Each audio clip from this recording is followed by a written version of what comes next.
been a busy summer, hasn't it, for West Ham? Lots of outgoings, incomings. I mean, Declan Rice has obviously departed with Scamacca. We've had other, Lanzini departed, a big, club legend really, or cult hero maybe. But, big changes, backroom staff changes, but we brought some, very good players in as well. Very exciting times. Let's be honest, a great start to the season. So no complaints, certainly from me. One of the players that we did let go was Pierre Ekwah. Now, he was a player we bought a couple of years ago from Chelsea's academy, came over to West Ham. I think the intention was originally when we got Ekwah in, and this is from the player, that he wanted to be pushing for that first team role, which is understandable. That's absolutely what you'd want to be doing as a player, wouldn't you? And anyway, 2 years he spent at West Ham, and very good, very highly rated. I don't think West Ham had any intention of letting him go. He didn't want to let him go, but the player really wanted first team football. So this summer we sold him to Sunderland for 350 grand, I believe. I believe that was the fee. Might be slightly out, but I think that was around what it was. And for him to go and get his first team football, get into the senior team, and fair play to him. That's exactly what you want. And I don't think many fans, like even including myself, were overly concerned. I'd heard very good things about him, but the fact is, when he got to Sunderland, you just think, okay, we'll see how he gets on. I'm not overly worried, but and we have done a video on him actually regarding that, but. I've got to say, this player, Ekwah, he's getting the headlines in the Championship straight away, very early in the season. He's been very, very impressive for Sunderland, highly, highly rated. In fact, the weekend just gone, Sunderland beat Southampton, obviously newly relegated Southampton, James Ward-Prowse's old side, 5-0. Stadium of Light, with Ekwah scoring 2 goals, and he got a man of the match. He was apparently absolutely, I didn't see the game, I've seen highlights, but apparently overall he was outstanding. Run the show, absolutely run the show. Very interesting to note this one actually, because he was up against Flynn Downs. Flynn Downs obviously playing the sort of defensive midfielder role, holding midfielder, whatever you want to call it, for Southampton.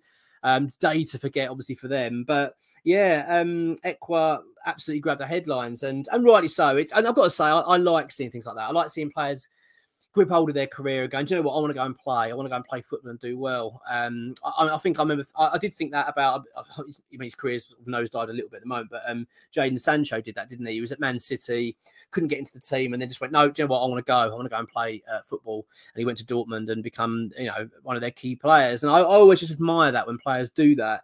And I think Ekwah falls into that category. Maybe not as grand, obviously, as Jadon Sancho did at the time. But, he's gone on about his business. He wants to go and play football, and good luck to him. Of course, this has then prompted a lot of West Ham fans to go, bloody hell, what have we let go of it? Because, make no mistake, okay, Ekwah's very highly rated at the moment. He's getting a lot of headlines. People are actually looking at him straight away going, he's going to be in the team of the season. He could be one of the biggest players in the Championship this season. You think, wow, we just let him go. As I've said, for like 350 grand. So you're thinking, what's going on here? So it's prompted a lot of speculation amongst West Ham sort of, circles about, one, why did we let him go? Well, I've just explained that. The player wanted to go, and I think that's fair enough. I mean, possibly should let him go on loan, but it didn't happen. He's gone there on a permanent basis to Sunderland, and good luck to him there, as I've said, and good luck to them, really. I mean, he's proven to be a very good player for them. But the speculation is regarding the buyback clause and saying, well, have we got an option to go and buy back? Well, the ex-WHU employee has now provided a clear update. It's exactly where we are with this Ekwah deal. So the Ekwah deal is this.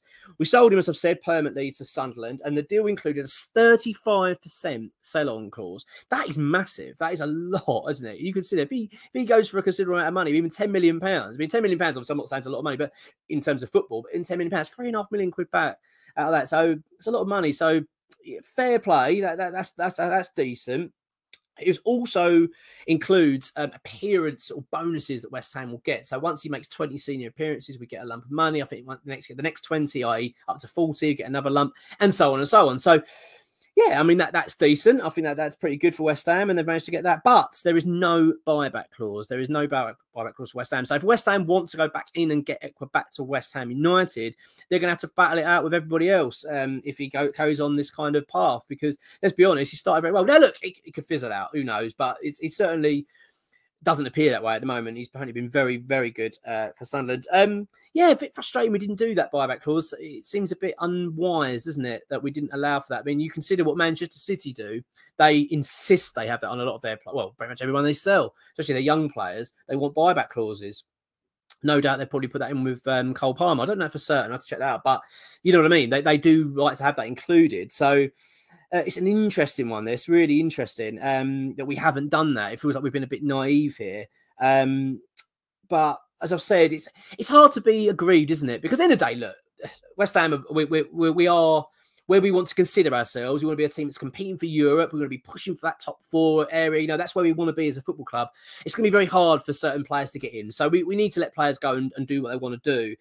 But you'd think if there's a feeling that a player is going to go and do well, we should have been a bit stronger possibly and allowed ourselves an option to go and buy him back if we needed to. But look, it hasn't happened. So if he goes on this trajectory that he is, and we then decide, you know what, we want to get him back to West Ham, you'd think we'd probably have a good shout because he's been at West Ham. Hopefully he's enjoyed his time. He was here for a couple of years. And I said he didn't leave, I don't think, under any cloud or desperate to leave. I think he just wanted to go and play football, which is understandable. So you hope you think we got a little bit of sway there, or maybe not, who knows. But that's the only thing. Look, my final thoughts on this, it's as I've said, I'm really pleased for the player. Pleased for Sunderland, actually. I've got to say, I've got a bit of a soft spot for Sunderland. And I like the fact that he's doing well there. It's good to see, and fair play. It's early days, but I'm certainly, like many now, going to be keeping a close eye on this player because it looks though that, you know, and we could be proved wrong here, but it looks like we could have well made a big mistake here.